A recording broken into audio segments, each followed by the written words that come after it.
तो चलिए दोस्तों, आज हम बात करेंगे high dividend paying stocks in India. जो इंडिया में हाई डिविडेंड पे स्टॉक है उसके बारे में आज हम बात करने वाले हैं। और आपको अगर पैसिव इनकम जनरेट करनी है, एक अच्छी खासी पैसिव इनकम जनरेट करनी है, आपको महीने को या फिर एक साल में 10-1 लाख रुपए चाहिए डिविडेंड में, तो ये वीडियो लास्ट तक देखिए, आपको काफ़ी बेहतरीन इंसाइट और वैल्यू मिलेगी। और अगर वैल्यू मिलती है तो सब्सक्राइब ज़रूर करिए चैनल को। तो यहाँ पर अगर देखते हैं दोस्तों, तो 15 से ज़्यादा यहाँ पर इन्होंने गूगल पे अगर हम डालते हैं तो स्टॉक की लिस्ट आ जाती है। लेकिन इनमें से कुछ चुनिंदे स्टॉक ऐसे है जिसमें आपको इन्वेस्ट करना चाहिए, तभी आपका कैपिटल एप्रिसिएशन भी होगा और डिविडेंड भी मिलेगा। अब कैपिटल एप्रिसिएशन होता क्या है, कैपिटल एप्रिसिएशन होता क्या है, वो सबसे पहले हम डिस्कस कर लेते हैं। कोई भी स्टॉक अगर बढ़ता है दोस्तों, ठीक है, अगर समझो ये आईटीसी का स्टॉक है, ठीक है, आईटीसी का स्टॉक है। इसका शेयर प्राइस है 450 रुपीज़, अभी चल रहा है 450 के आसपास। अगर ये 1000 रुपये के आसपास दो एक सालों में पहुंच जाता है तो हम इसको बोलते हैं कैपिटल एप्रिसिएशन। मगर आपने 450 पे इन्वेस्ट किया और उसकी प्राइस बढ़ गई, तो ऑब्वियसली आपके स्टॉक की प्राइस बढ़ गई, तो आपको प्रॉफिट मिल गया उतना।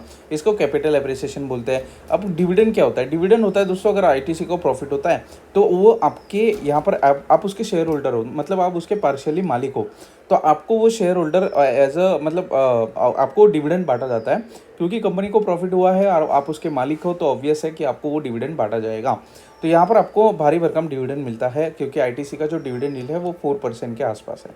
ठीक है, तो ये सबसे बहुत इंपॉर्टेंट बात है दोस्तों कि अगर आपको बड़ा वाला डिविडेंड कमाना है तो आपको जो क्वांटिटी है शेयर्स की वो ज़्यादा लेनी होगी। सपोज 1000 शेयर्स आपने ले लिए और 12 रुपये का डिविडेंड ले, तो आपको हर साल में 12,000 रुपीज़ का मिलेंगे, और वो आगे बढ़ता जाएगा, कंपाउंडिंग होती जाएगी जैसे जैसे कंपनी के प्रॉफिट्स बढ़ते जाएंगे।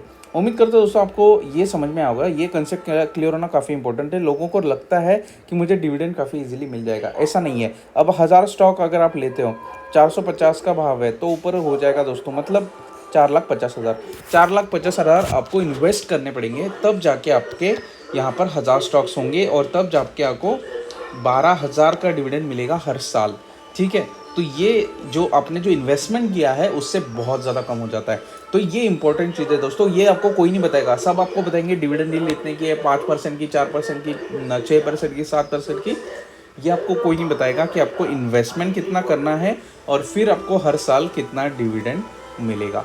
ये सबसे इम्पोर्टेंट चीज़ है दोस्तों, जो आपको समझ में आनी पड़ेगी। आगे चलते हैं दोस्तों, आगे थोड़ा सा हम बात कर लेते हैं कि ये जो सारे स्टॉक्स हैं, कि यहाँ मैं कौन से स्टॉक में इन्वेस्ट करूँ कि मुझे मेरा पैसा भी बचेगा। अब जैसे कि कोल इंडिया की बात हम कर लेते हैं। कोल इंडिया का मैं आपको यहाँ पर दिखाता हूँ कि कोल इंडिया के किस तरीके से डिप्रिसिएशन हुआ है कोल इंडिया में। अब ये कोल इंडिया का दोस्तों ये है पूरा चार्ट, मतलब 2011 से लेके आप चार्ट देखिए। 2011 में इसका भाव चल रहा था तकरीबन, आप देख सकते हो, 400 रुपये के आसपास। 400 रुपये से अभी 250 रुपये का भाव चल रहा है। तो ये समझने की बात है दोस्तों कि 400 रुपये से 250 रुपये हो गया, मतलब आधा पैसा हो गया आपका। मतलब किसी ने अगर 1 करोड़ रुपया डाल दिया होता 2011 में, तो अभी वो पैसा 50 लाख बचता। डिविडेंड तो आप कमा रहे हो, लेकिन डिविडेंड से तो पैसा तो आ रहा है, लेकिन उससे ज़्यादा पैसा आपका यहाँ पर कैपिटल डिप्रिशिएट हो गया। मतलब जो आपने इन्वेस्टमेंट की थी उसका आधा ही बच गया।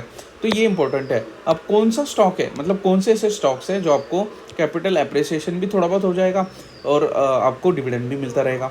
तो पावर फाइनेंस कॉर्पोरेशन, ठीक है, कुछ ऐसे स्टेनिंग स्टॉक्स की हम लिस्ट निकालते हैं जो आपको बढ़िया पैसा बना के भी दे सकते हैं, डिविडेंड भी बना के दे सकते हैं। सबसे पहली बात यहाँ पर पीएफसी, पावर फाइनेंस कॉर्पोरेशन। इसका डेट टू इक्विटी रेशियो थोड़ी ज़्यादा साइड में है, लेकिन आपको पैसा बिल्कुल यहाँ पर बनेगा, कोई इशू नहीं है। फाइनेंस की कंपनी है, डेट टू इक्विटी ज़्यादा ही होगा।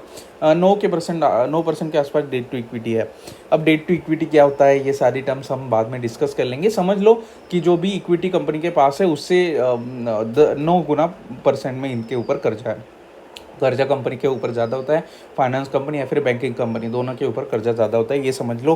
पावर ग्रिड कॉर्पोरेशन मुझे पसंद आती है और मैं खुद इन्वेस्टेड हूँ पावर ग्रिड में। आईटीसी मुझे काफ़ी पसंद आती है, आईटीसी मैं खुद इन्वेस्टेड हूँ आईटीसी में। अब आप बोलोगे यार तुम खुद इन्वेस्टेड हो इसलिए तुम बोल रहे हो, ऐसा कुछ नहीं दोस्तों। मुझे कंपनी पसंद है क्योंकि इनमें प्रॉफिट ग्रोथ है, काफ़ी अच्छी प्रॉफिट ग्रोथ है, आगे भी बढ़ती रहेगी। और इतने सालों से ये कंपनी चल रही है, इतने सालों से डिविडेंड मिल रहा है गवर्नमेंट को, तो हमें क्यों नहीं मिलेगा।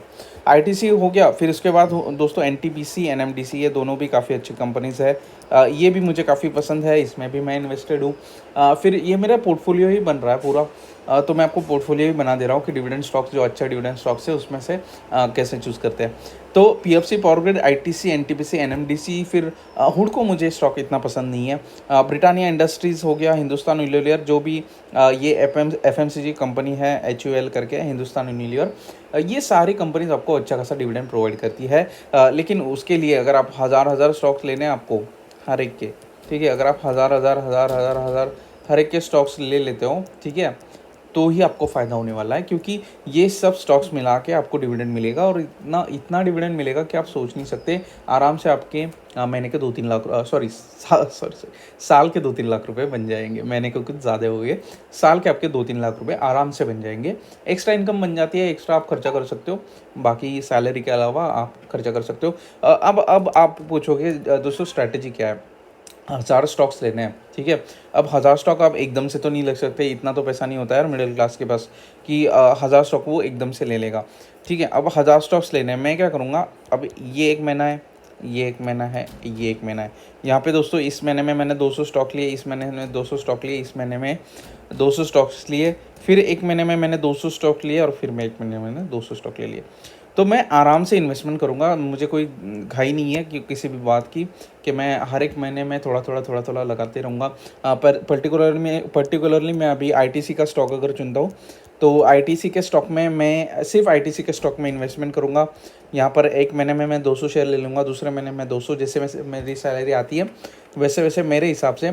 अगर आप 200 नहीं, यहाँ पर अगर आप 100 शेयर लेना चाहते हो तो आप वैसे कर सकते हो, आपके हिसाब से है। एक साल में अगर आपके 1000 स्टॉक्स बन जाते हैं, आपको उसका अगले साल में बहुत फ़ायदा होगा।